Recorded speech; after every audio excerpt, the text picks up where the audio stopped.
ทักทายสบายดีเนาะน้องแม่พี่น้องขอสู้ส่องเบาพรคือเก้ามันนี้สิไปเยี่ยมพี่น้องอยู่ทางบ้านนาพอกเบาพรก็ได้ผักหวานมาแล้วไปเบิ่งกันว่าสิไก่บ่บ้านเพิ่นตอนนี้ได้ผักหวานแล้วพี่น้องนี่เอ้ยเพิ่นได้เบ้าไปฟ้ากพร้อม ป้าไปอีไปป้าเอ้ยยายเขาเบ้าเบ้าอืมตอนนี้ก็หอดมาในลาดแล้วทุกคนเอ้ย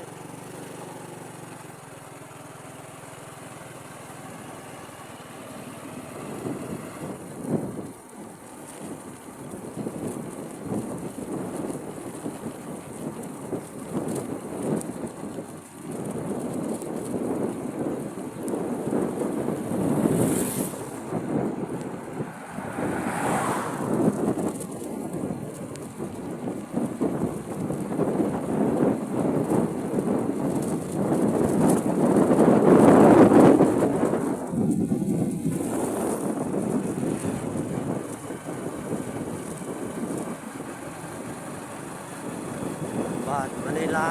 ด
ขยายทางกว้างกว่าเก่าแล้ว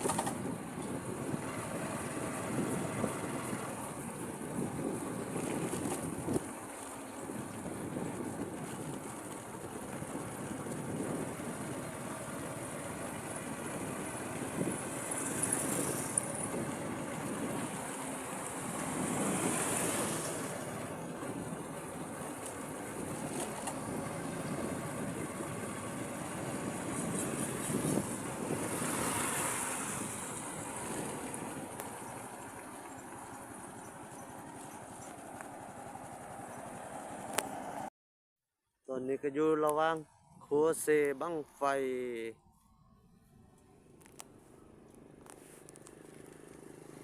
สิความไปฟังคำม้วนแล้วพี่น้องเว้ย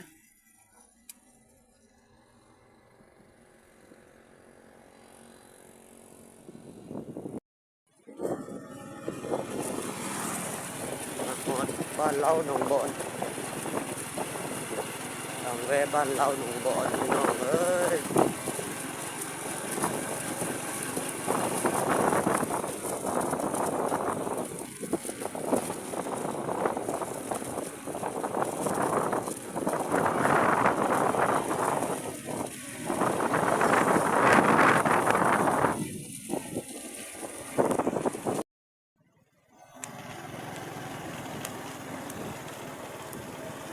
เข้าบ้านหนองบอนแล้วพี่น้อง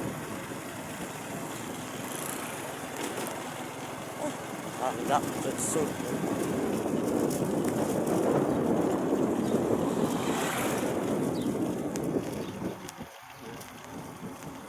ทางไปหนองบกทางไปหนองบก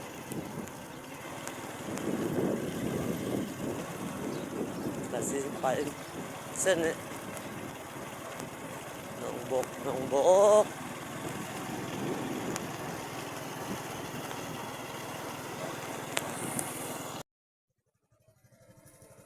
เข้าหน้าแสงข้าเจ้าเลยนะพี่น้องเอ้ยเข้างามเนาะ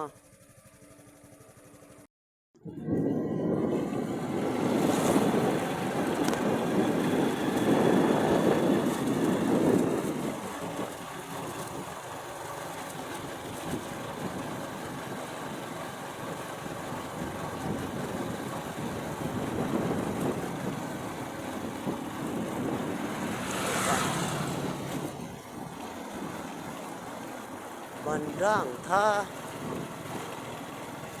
โอ้ยบันด่างท่าน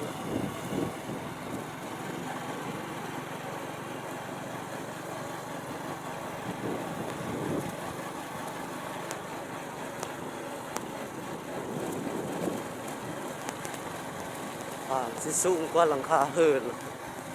โอ้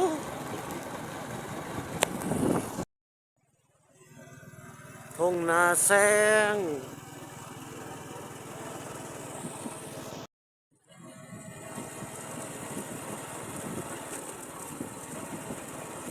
นาพอกทา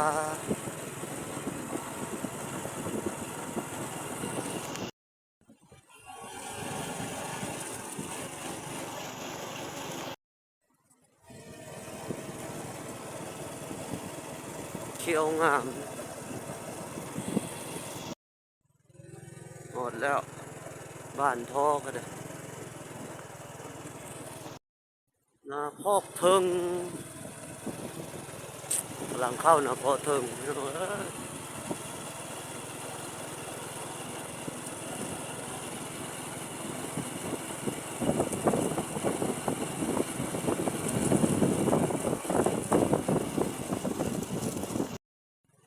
หมดบ้านแล้ว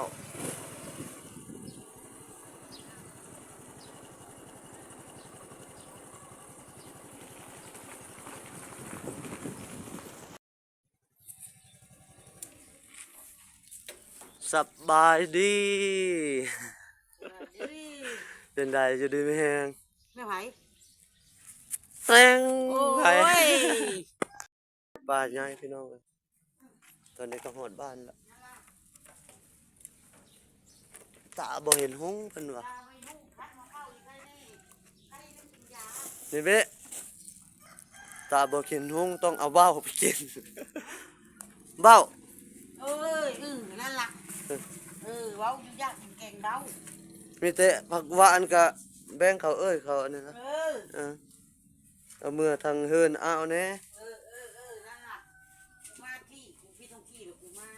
มาที่นี่ อืมนี่คือเฮือนของแม่ป้าไง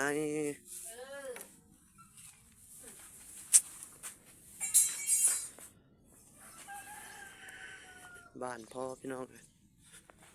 นี่เฮือนหลังนี่ตั้งแต่บ้าวพรอย่างน้อยมันอยู่ตลอดอยู่นี่ตอนนี้เพิ่นก็เฮ็ดไม้ละ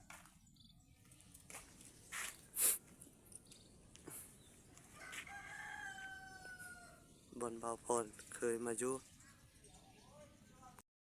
นี่อันนี้ก็อ้ายเฮาสบายดีสบายดีโหดบ้าน มาฮอตได้เลยเนาะ ก็มาหอด มาทางนึง